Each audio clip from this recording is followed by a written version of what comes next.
Welcome to Gulfstream Park West. Welcome to the Gulfstream Park West Handicapping Show. Ron Nicoletti along with Acacia Courtney. Another picture-perfect day here in South Florida. I was actually commenting on the sky before I came on the air. It was really beautiful out today. So nice cool temperatures, not too much humidity. So fast main track, firm turf course.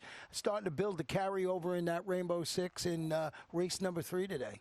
Yeah, and we're all building up to this weekend. Want to remind you to mark your calendars. Post time on Saturday will be at 12 noon for the Sunshine Millions preview day. We're going to have a lot of exciting races there leading up to all of the good stuff coming in the championship meet. So don't forget to be here at 12 noon to watch. Got the handicapping last night. There's a couple of really nice races on there, wide open. Great betting day on Saturday, as Acacia mentioned. 12 noon, our first post. And as I mentioned, we'll go through our wagering menu today. We started each and every day. If we have 7 or more runners in the field with the rolling super high 5 throughout the afternoon. And we have 2 pick 5s, and the first one does come in race number 1. And Acacia, you will have a ticket. I will have my ticket there. The Rainbow Six today starts in race number 3 with that 8-race card here. And as you mentioned, carryover building in that. Yeah, it's over $12,000, so about $13,000 in that pool, so starting to build. They almost nailed it again yesterday. They've been right around it. Always have a couple of horses live going into the last leg, so it's very exciting. And with the 8-race format, we end the day with a final pick 5 on the afternoon. Final pick 5 races 4 through 8. Again, just a 50-cent wager, and I'll have a ticket for that one, too. Well, we took care of all the early business here, and don't forget that about Saturday. Mark that down because you're going to really love to bet those races. The first race today is a 6-furlong sprint. These are claimers, fillies and mares 3 and up, non-winners of 2 and life, or 3-year-olds. The claiming level is $30,000 down to $25,000.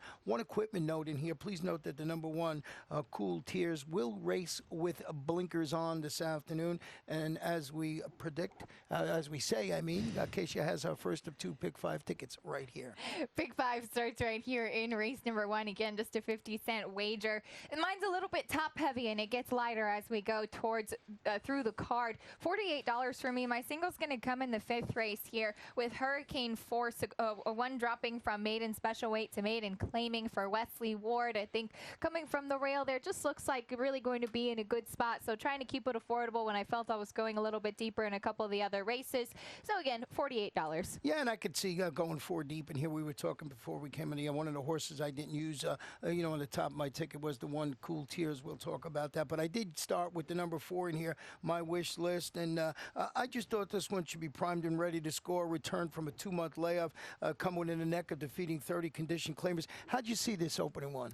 Well, I landed on the number 3, Calling Me Home, and this was a race that I looked at for quite a bit. My Wish List and Scandals Keep Coming, the 2 are going to kind of have a rematch in here, and I think that My Wish List is certainly going to be in a good spot. If you look at her resume, 5 races, 2 wins, a 2nd and a 3rd, so certainly been running in very good form throughout all of her career starts. I want to go back and show the most recent race for her, and this was when she ended up being beaten by just a neck in here, and this is on October 12th right here at Gulfstream Park West. My Wish List was the number 6 that day. Scandals Keep Coming, the number 3. You see that My Wish List manages to get out front, and early throughout the race, she's got an uncontested lead. One of the biggest reasons I didn't land on her in here today is because I don't think she'll be alone on the front end.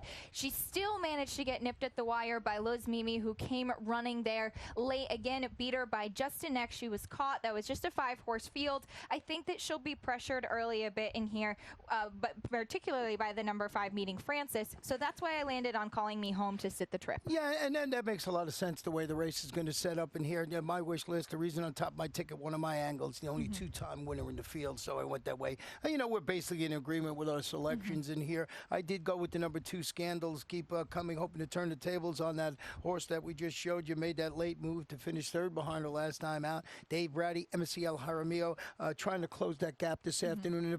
And a speed duel, as you predict, erupts on the front end. Maybe it sets up for a horse like 2 Scandals that keeps coming. It certainly can, and the way that she has run in her past couple of starts, she's always right there, but it doesn't seem like she really has that final little kick that she needs to get by the leader. So I have her on there, but a little bit further down. And the number 1, Cool Tears, as you mentioned, going to run with blinkers on today. This one coming off of about a 7-month layoff. Last ran in the slop at Tampa back in April.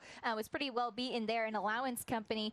This is a $110,000 daughter of Cool Cole Man. First time in the barn of Dave Fox. Yeah, and that's it right there. The first time in the barn for David Fox. You got to respect this horse, and here really solid 11-1, but very early in the wagering. Right now, a horse that was 20-1 in the morning line is taking all the money now. So, it's, as I say, very early in the wagering, and I wouldn't put too much stock into that right yet because we still have almost an hour before first post, about 55 minutes. So let's go to race number 2 this afternoon, and this one is on the turf. The turf course is firm, 0 rail setting, 1 mile on the turf. Claimers, fillies, and mares 3 and up, non-winners of 3 races in life, or a race since May 10th, or 3-year-old. So a triple condition race here, $30,000 down to $25,000. No scratches or jockey changes. You started it off in here with the number 7, and that is Tearless. Well, we kind of flip-flopped in here, and one of the main reasons being there's quite a bit of speed in this race, and it looks like the 6 Sequoia Princess and the 7 Tearless will be the main speed to be able to go out to the front.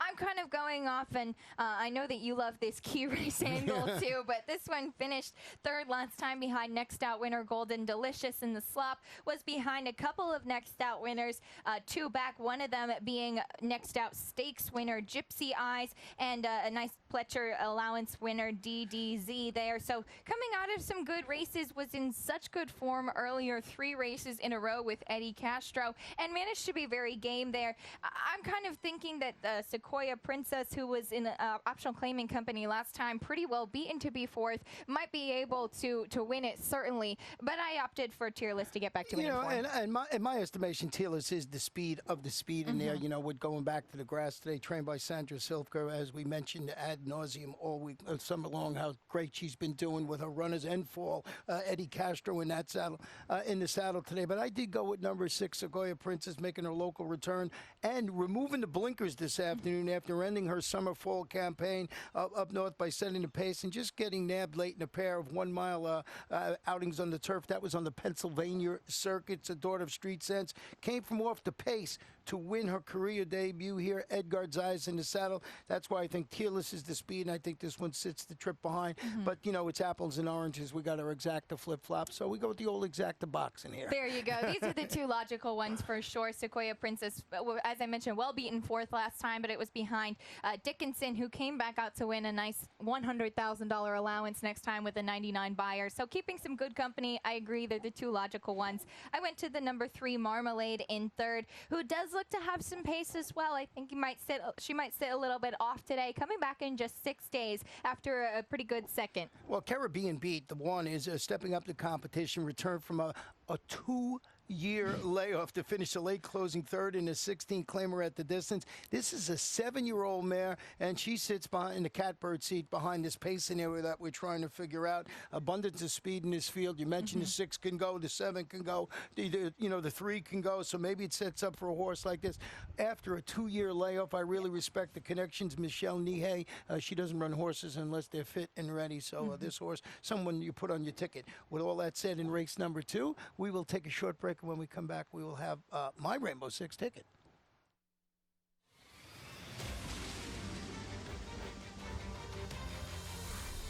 Next January, 12 horses, $1 million buy-in for a $12 million purse.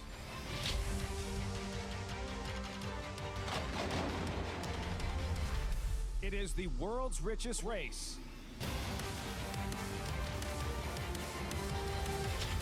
It is the Pegasus World Cup.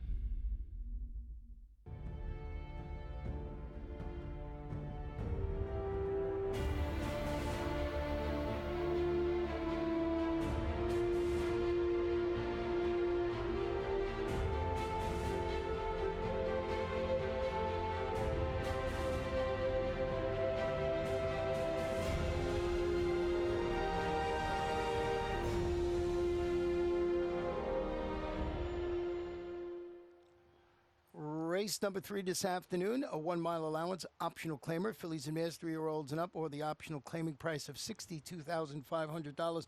Only 6 in the field, but a very competitive 6 in here. There are lots of different ways you can go. It's Ron Acacia. We're going to take a look at my Rainbow 6 ticket and see.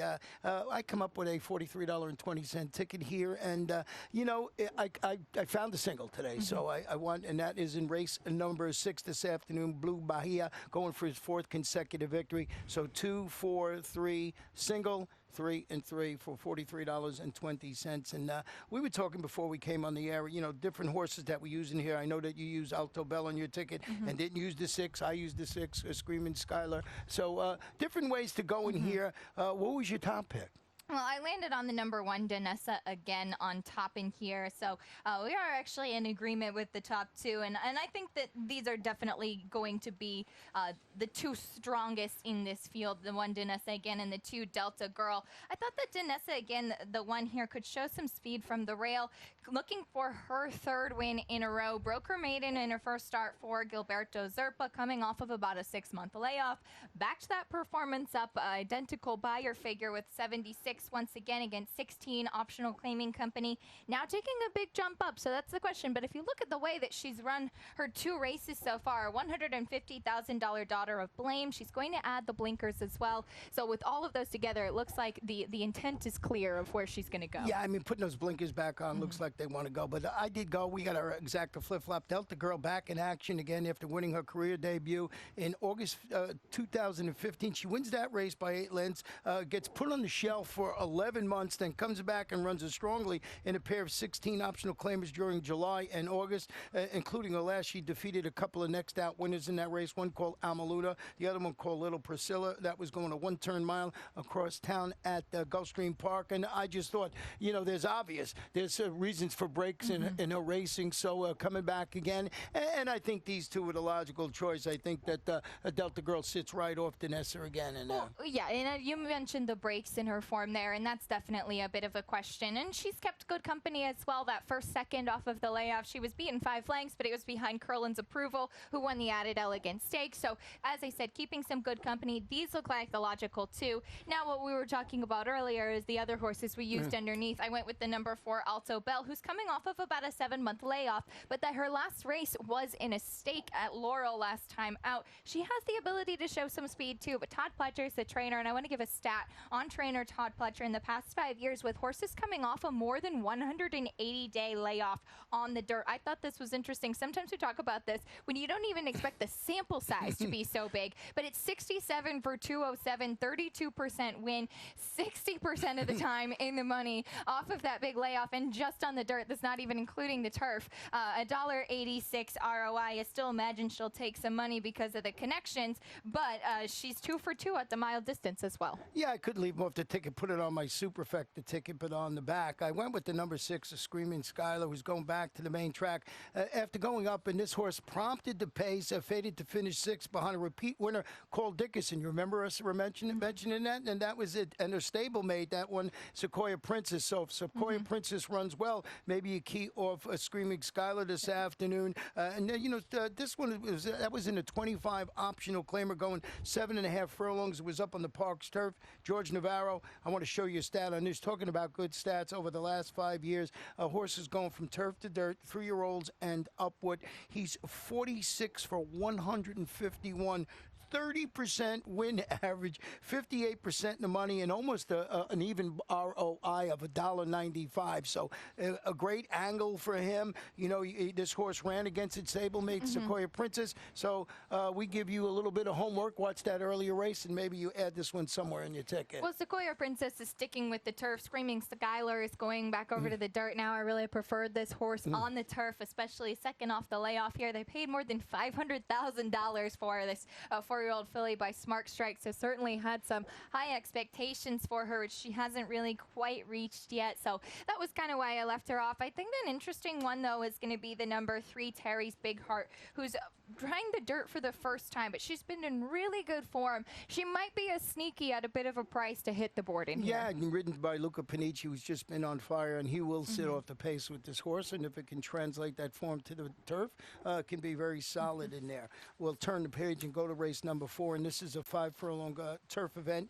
Claim is 3 and up. Non-winners of 3 races in life, 8,000. 1 jockey change on the 6. Make the rider Marcos Meneses, and you have your late pick 5 ticket. Late pick 5 starts right here. I went too deep in this opening leg with the 1 time out of mind. 2 is speed, speed, speed. We know that. And the number 2, Global Magician. At least Ronnie used both of those horses. But in the 6th race where he singled, I did go 4 deep as we usually do. I think there's quite a bit of speed in there. Might set up for somebody to come running. And then 3 deep in the last with the 2-year-olds. A lot of them trying the turf for the first time. $48.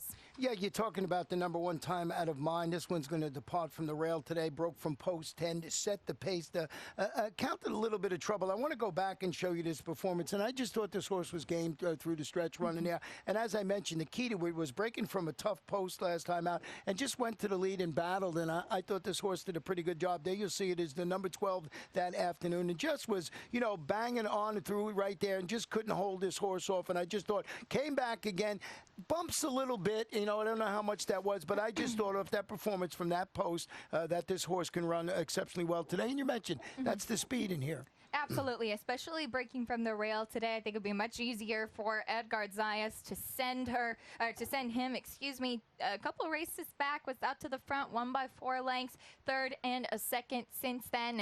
And this horse seemed to have a little bit of being stuck finishing in the money before getting that win. That's been the trend since, but I agree. I think there was an excuse last time out, so definitely willing to give a pass. Certainly a live one in here. The number 2, Global Magician, has been working nicely right here at Gulfstream Park West since coming over.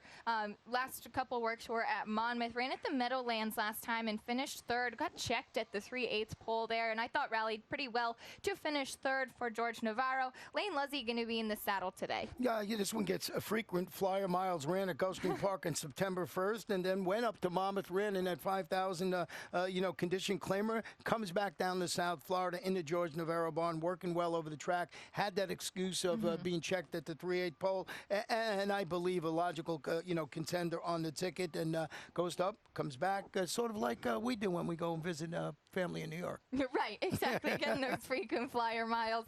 The number 7, I'm No Secret, moved over to the turf last time here at Gulfstream Park West after a couple of races up at Presque Isle on the poly track.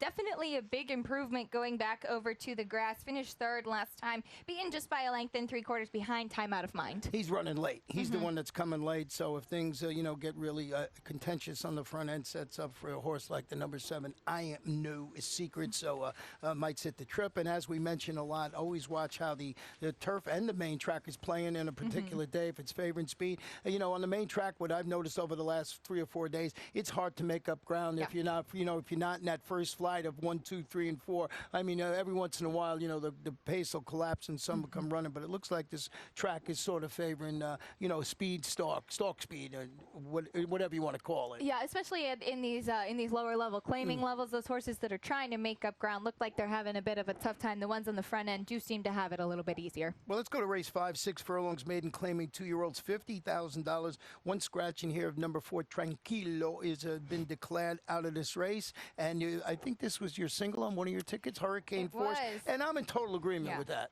Well, it's just, again, it's trying to make it a little bit affordable. On the late pick 5, I went too deep in here, included the number 7, Adagio. But Adagio seems, talk about being stuck finishing in the money. That seems to be the case for this one. But Hurricane Force ran and showed a little bit of early interest in maiden special weight at Keeneland in his debut. It's a $170,000 son of the Factor, dropping into maiden claiming for the first time today and taking the blinkers off. Pretty common move for Wesley Ward, and I want to give a stat on Wesley Ward in the past 5 years with horses doing just that, going maiden special to maiden claiming and taking the blinkers off for the first time.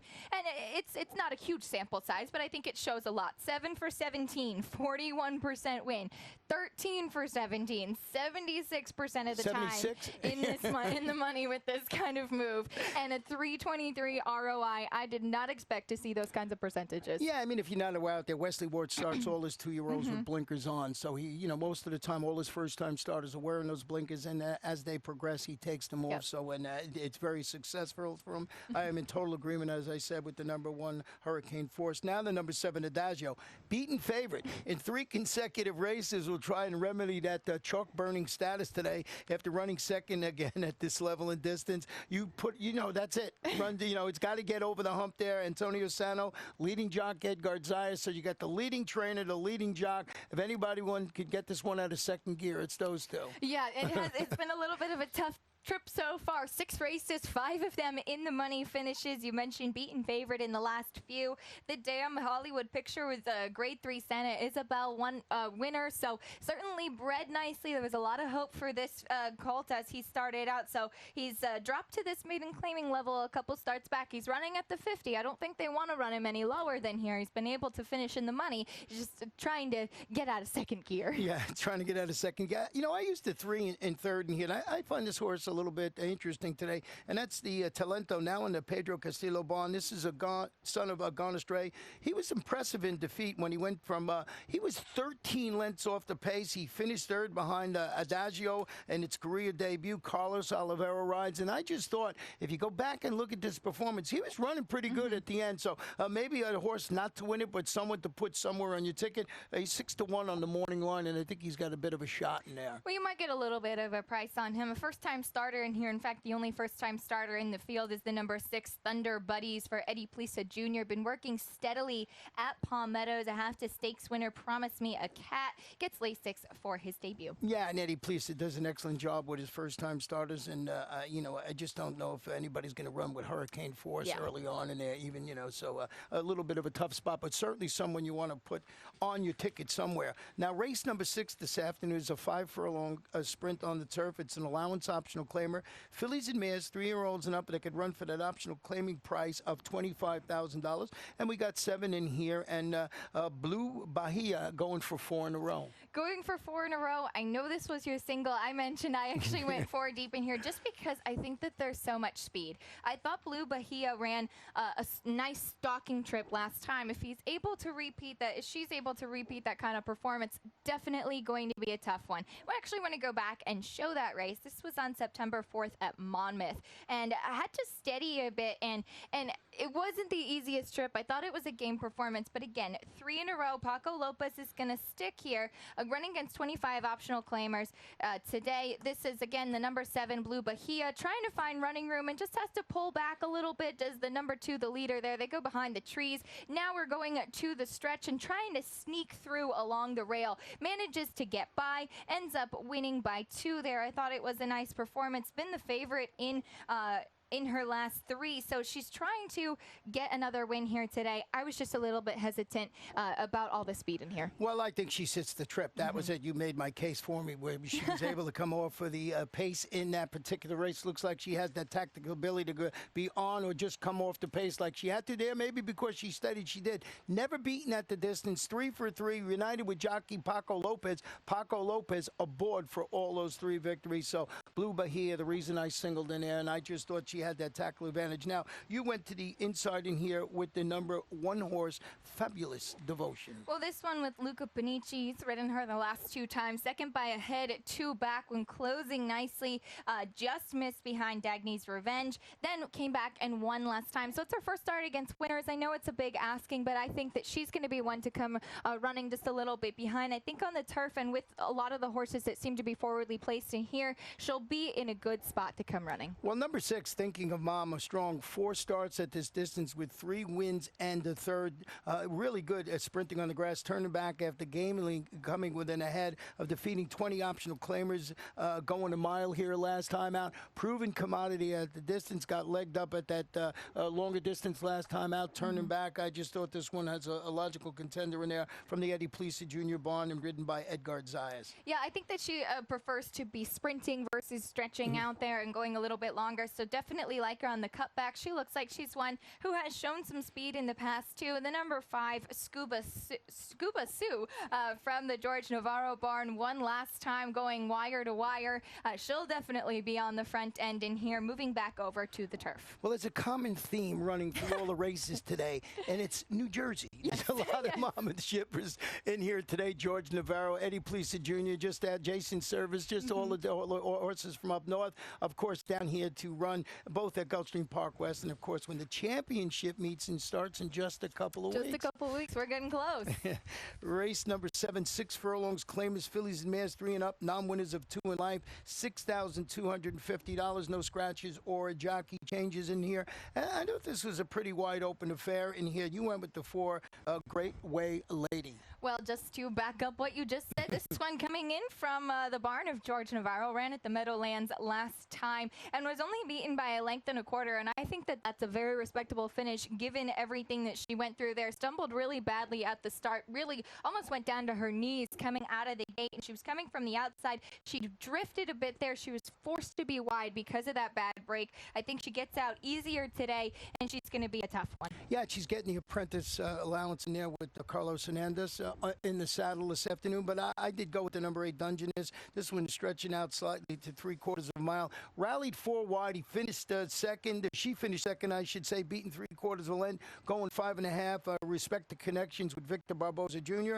Embassy El Jaramillo in the saddle. I think this one carves out a really nice, trip somewhere right off the pace this afternoon. So you had it on your ticket to Dungeness. Now, the horse I did not use is the number 1, and that is Starship Impulse. Well, this one's taking the class drop here and cutting a little bit back in distance. After breaking her maiden, she went up to 12.5, non-winners of 2, and stretched out to 7 furlongs. Well beaten there, was just off the pace. I don't think that she'll be so far back. I think that she'll go back more towards the performance that she ran in her maiden winning score, and that was sitting just behind the pace. I think the drop to the 62.50 level is beneficial, and she gets Luca Panici back up. Well, the number 2 horse you have in 4th, Evan 3rd, is looking to make amends. Broke slowly in its last race as the favorite and finished 5th behind the horse I had on top, Dungeness. Ralph Zadie, Edgar Zayas. I think this one with a cleaner break is closer. And one of the horses you want to put on your Superfecta ticket or your Rolling Super High 5 ticket. Yeah, if you remember, she was very worked up in the walking ring last time before heading to the gate, so maybe just a little bit worked up before getting out of the break, and she normally does have a little bit more speed. Well, the 8th race this afternoon, 7 1/2 furlongs on the turf. Maiden claim is fillies, 2-year-olds, $20,000. Do have a scratch in here of number 2, Ship Sham. Say that very, very slowly when you do that. A Ship Sham. So I think they're trying to trick us, especially track announcers. Easy for me to trick me, but the track announcers got to watch out. We both went with the number 9. We talked about this horse earlier today, Beans Way. He's hoping for a clean trip. Lacked room at the quarter pole. I want to go back and show you this performance. Had a steady, not only once, but steady twice, and I thought that really, affected this horse's momentum in that particular day. So we're going to go back and show you. And there you see it there. She's on the inside, and I thought there was at a critical juncture, too, when she was going to make that move.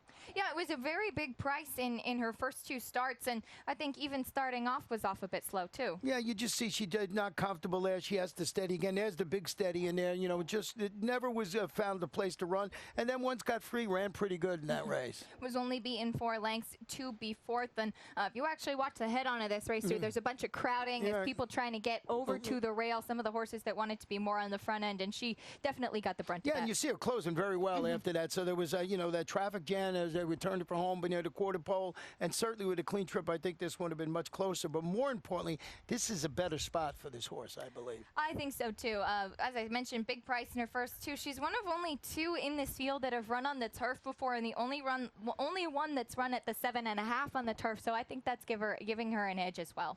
You went with the number 5 in second? I went with the number 5, Negev, in second. This one also, the other one who ran on the turf, actually 7-2 on the morning line, was off a little bit slow at the start. I think it's a cleaner break today. Now has 1 race under her belt here. 2-year-old filly stretching out to the 2 turns here to do the 7.5, but she has been on the turf and gets Roberto Alvarado Jr. up. Yeah, she ran pretty good last time out. I'm looking back right now. I didn't use it because I just didn't, know what to do with the stretch out, but I did use the 8 Hello Moon, who's debuting on the turf.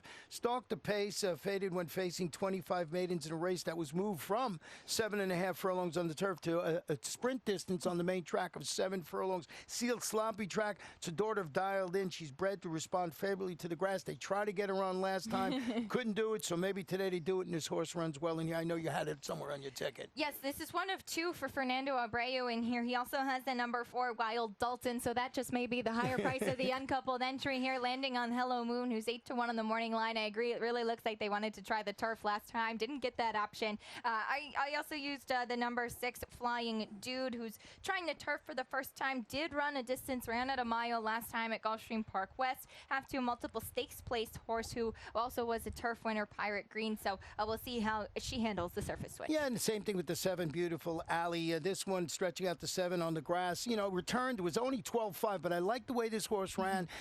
And there's no real, turf horse that jumps off the page in here, except for maybe the 9 who ran okay and had that trouble in here, Beyond's Way. But the other horses are all trying something for the first time. So maybe one of these explodes and you get a bit of a price, when it likes the turf. And always a little bit of guesswork when these 2-year-olds are stepping on the turf for the first time. Yeah, certainly a fun way to end the card today on this Thursday. Well, good luck, everybody. What do I love about horse racing?